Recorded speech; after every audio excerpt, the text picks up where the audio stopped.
Salam, selamat pagi. Hari ini, Rabu 11 Februari tahun 2026. Bacaan Alkitab terdapat pada Lukas pasal 6 ayat 43-49 dan yang kedua, Ulangan pasal 15 ayat 12-18.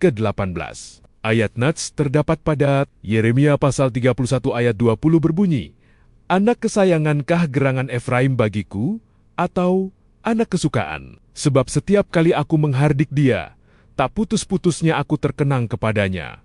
Sebab itu hatiku terharu terhadap dia, tak dapat tidak, aku akan menyayanginya."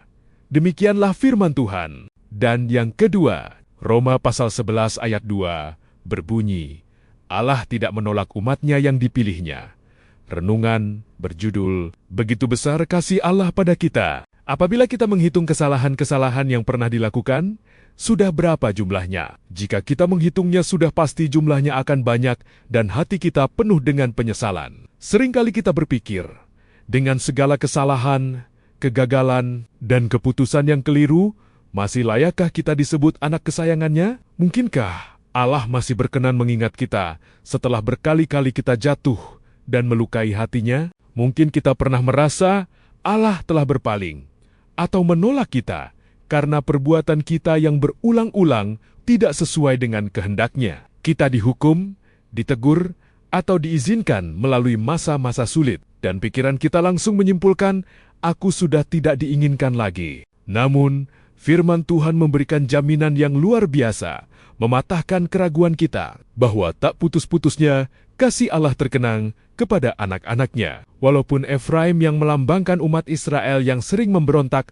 harus dihukum dan ditegur, Allah tetap tidak bisa melupakannya. Sebaliknya, setiap teguran dari Allah justru memicu kerinduan dan keharuan di hatinya. Ini berbicara tentang hubungan yang begitu mendalam, seperti seorang bapa kepada anak yang dikasihi. Meskipun anak itu bandel dan berbuat onar, sang bapa tetap mengingat keindahan dan janji pada diri anaknya. Penyesalan yang kita rasakan atas dosa kita adalah hal yang wajar, tetapi itu tidak boleh membuat kita meragukan kasih Allah.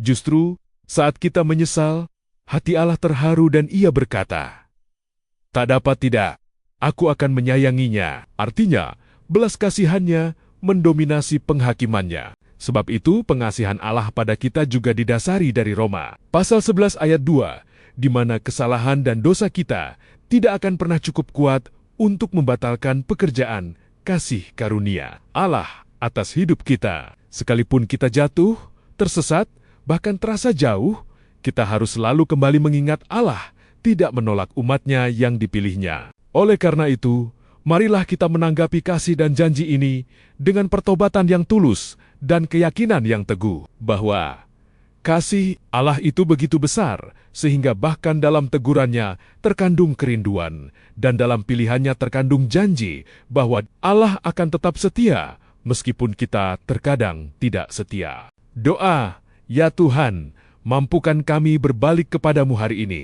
Kami percaya bahwa Engkau akan memeluk kami anak kesayangannya, oleh karena begitu besar kasih Allah pada kami. Amin. Ditulis oleh Pendeta Kadek Bagus Wisesa Uryana. Salam bumi, bersukacita dalam damai sejahtera. Terima kasih.